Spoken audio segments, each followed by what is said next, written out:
Imagínate construir una casa sobre la arena. Por muy bonita que sea, en la primera tormenta se vendrá abajo. Así hemos construido nuestra sociedad con avances increíbles en tecnología, en ciencia, economía, pero hemos descuidado el cimiento más importante que es la educación de nuestro mundo interno, de nuestras emociones. Hoy, más que nunca, es importante hablar de esto porque una buena educación emocional actúa como un sistema inmunitario para nuestra mente. Si desde niños, jóvenes, aprendemos a identificar, manejar emociones como la tristeza, la frustración, el miedo, la alegría, estaremos fortaleciéndonos para la vida. Cuando este sistema inmunitario es fuerte, podemos manejar el estrés de un examen, la ansiedad por el futuro o el dolor de una pérdida sin tener miedo a los cambios, sin derrumbarnos. Nos conocemos, confiamos en nuestros recursos y podemos afrontar los problemas y evitar que se conviertan en obstáculos insuperables, en adicciones, en enfermedades mentales y en conductas destructivas. Los números nos gritan que algo está mal. Según la Organización Mundial de la Salud, a nivel global, una de cada cuatro personas padece algún tipo de trastorno mental, y esto se traduce en casi 1.875 millones de personas luchando en silencio, muchas veces sin las herramientas para hacerlo, y esto es una señal de alarma que no podemos ignorar. Hoy en este video vamos a adentrarnos en qué es realmente la educación psicoemocional, por qué es una urgencia educativa y cómo podemos integrarla desde ya en nuestra vida, en nuestras escuelas, en nuestra sociedad. En cuanto a su contenido, empezaré dando una definición de salud psicoemocional, por qué es urgente hablar de ella, cómo podríamos integrarla al currículum educativo a nivel primaria, secundaria y preparatoria. Tocaremos algunos casos reales, qué papel juegan las redes sociales, cuál es el panorama de educación psicoemocional en México, la propuesta de un kit de resiliencia emocional, el cierre, las referencias y por supuesto los datos de contacto. ¿A qué nos referimos cuando hablamos de salud psicoemocional? No es estar feliz todo el tiempo, eso es una fantasía, es una utopía. La salud psicoemocional es el estado de equilibrio entre lo que pensamos, lo que sentimos y lo que hacemos. Es esa armonía que nos permite afrontar los retos de la vida, construir relaciones sanas y tomar decisiones de forma ética y consciente, incluso bajo presión. La propia Secretaría de Educación Pública en México la define de manera brillante.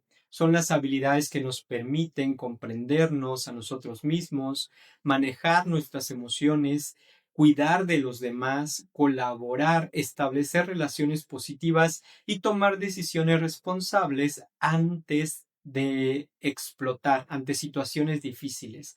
Este equilibrio se sustenta en pilares clave. Uno de ellos es el autoconocimiento emocional, es decir, saber qué estoy sintiendo y por qué. La autorregulación, que nos permite manejar los impulsos y calmarnos sin explotar ni actuar por impulso, es decir, pensar antes de actuar.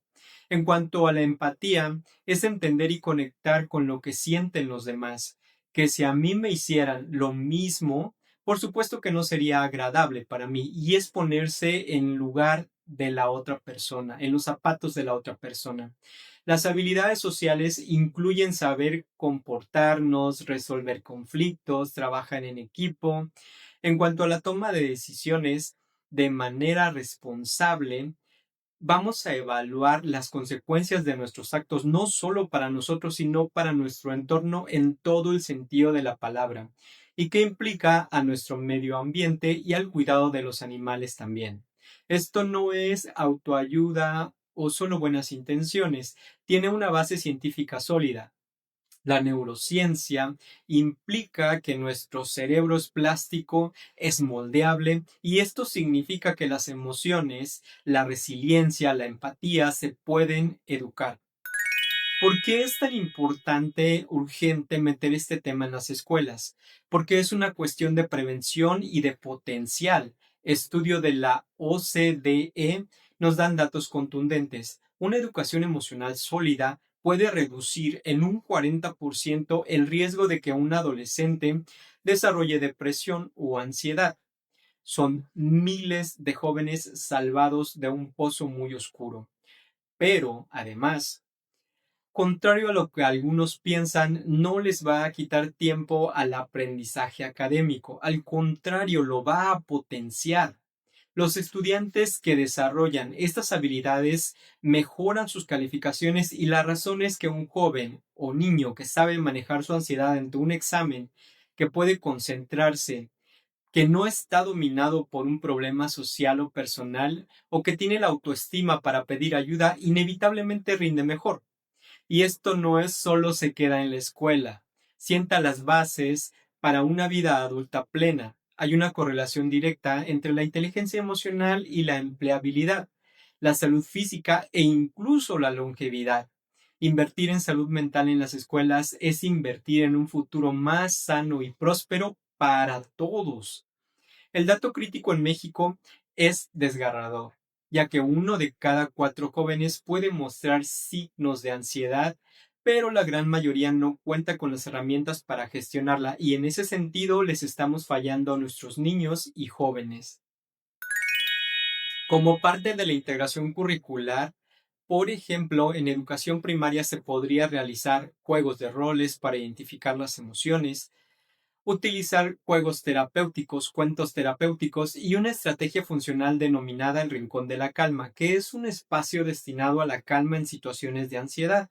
Por ejemplo, en secundaria se podrían usar videos emocionales, cartas emocionales bajo cautela, supervisados y guiados por psicólogos. Pueden usar fotografías, podrían despertar emociones intensas y abrir heridas que probablemente no puedas cerrar o no sepas cómo cerrar en la persona. Cómo afrontar la presión social. Por otro lado, en el nivel preparatoria podemos usar el mindfulness científico, control de estrés, análisis de casos mediáticos, con opciones de solución como en el caso de los discursos de odio.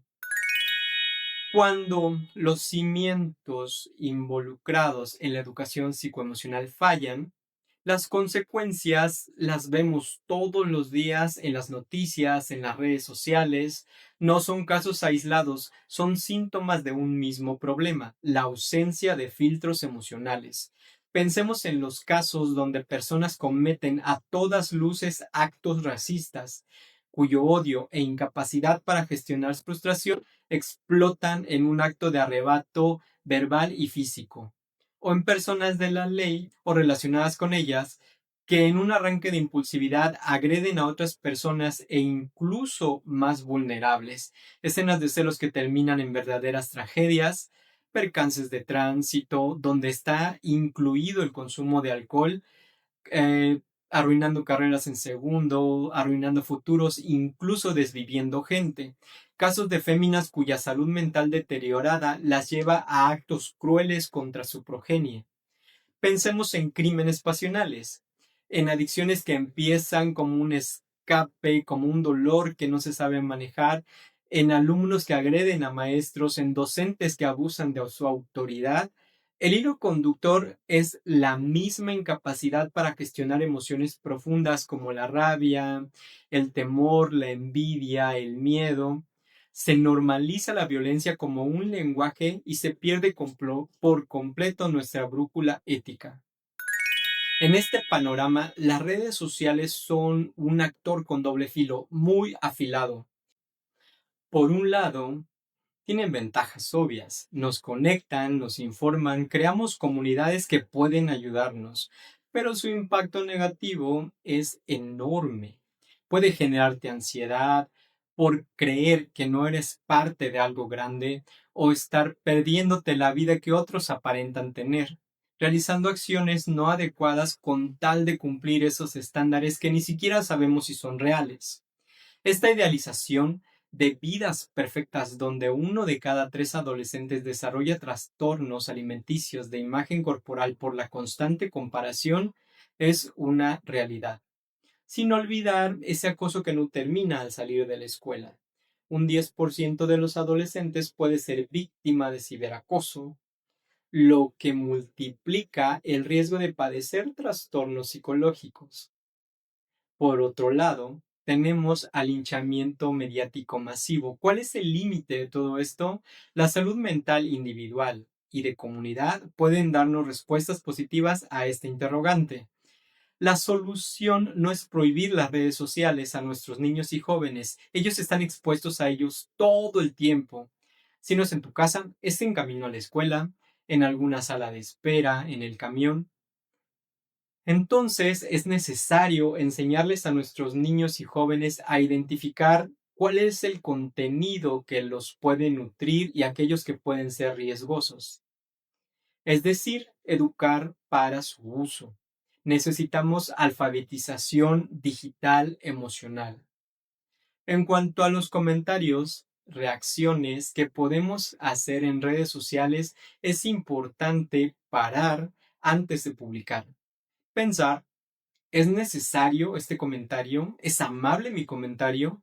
¿Ayuda a alguien? Y después decidir si publicamos o no.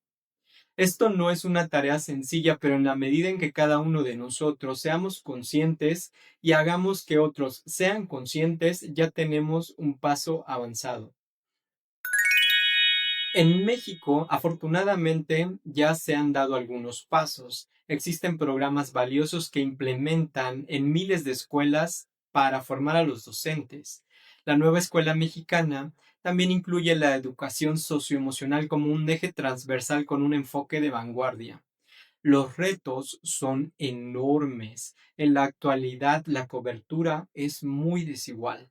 El eslabón más débil es la falta de capacitación constante y de calidad para los maestros, quienes no pueden enseñar lo que no han aprendido y que en ese sentido dejarlos completamente responsables como educadores psicoemocionales no va a funcionar si no están asesorados directamente por el personal adecuado, que en este caso sería un psicólogo o una psicóloga. Entendiendo también que la salud mental es un asunto serio que debería dársele la importancia y que no solo con maestros que han recibido una capacitación en educación psicoemocional o con coaches emocionales será suficiente. Es necesario contar con el apoyo de profesionales especialistas en este campo que funjan cuando menos como supervisores, asesores y no dejarle todo el trabajo a los docentes. Trabajar con la mente es algo muy delicado. Ante todo este panorama, necesitamos planes de acción. Por ejemplo, un kit de resiliencia emocional a varios niveles. A nivel individual, podríamos empezar con pequeños hábitos de higiene mental, 15 minutos al día sin pantallas, dedicados a conectar con uno mismo. Practicar el autodiálogo compasivo, es decir, hablarnos con la misma bondad con la que le hablaríamos a un amigo en problemas. A nivel colectivo, en las escuelas, quizás crear comités de bienestar emocional con alumnos y docentes que generen espacios seguros para hablar de lo que importa y siempre bajo el respaldo de un o de un especialista en psicología. En políticas públicas, exigir leyes que puedan garantizar a un psicólogo por escuela o con un ratio que pueda ser realista. Por ejemplo, uno por cada cierta cantidad de alumnos, con los medios y redes que pueden formar alianzas con influencers para campañas masivas, por ejemplo, hashtag antes de publicar piensa, que promuevan la responsabilidad digital, insistiendo que esto debe ser asesorado por personal especialista. Como cierre, te puedo decir que es importante darle a la educación psicoemocional la importancia que se le merece. Tenemos que enseñarle a nuestros hijos, nuestros niños, jóvenes, a limpiar nuestro cerebro, a gestionar la basura emocional que acumulamos todos los días. Como padres, maestros, tíos, hermanos, como sociedad, tenemos la obligación de brindarles a nuestros niños y niñas la oportunidad de ser mejores. Esto implica evitar penalizar las emociones que nos incomodan. ¿Porque tengo que fingir que estoy feliz cuando no es cierto? Porque debo de actuar como si aquí no pasara nada cuando no es así. La clave no es esconder lo que sentimos, es aprender a expresarlo de forma asertiva. Y eso lo favorece la educación psicoemocional. No tenemos por qué saberlo todo, nadie nace enseñado. Pero tomar conciencia de que el bienestar emocional es tan importante como saber matemáticas, historia, español, es el primer y gran paso. Y en este camino el papel de los educadores es fundamental. Su salud mental también es crucial. Un docente quemado, estresado y sin recursos adecuados no puede contener a sus alumnos. Cuidar de ellos es cuidar al corazón del sistema educativo y esto se extiende a directivos, funcionarios y a todos los que formamos parte de esta sociedad.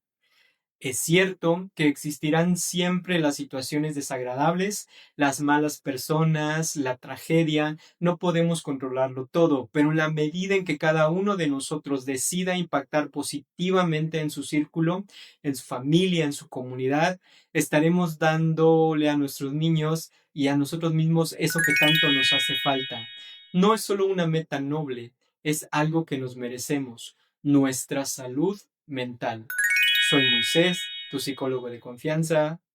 Hasta la próxima.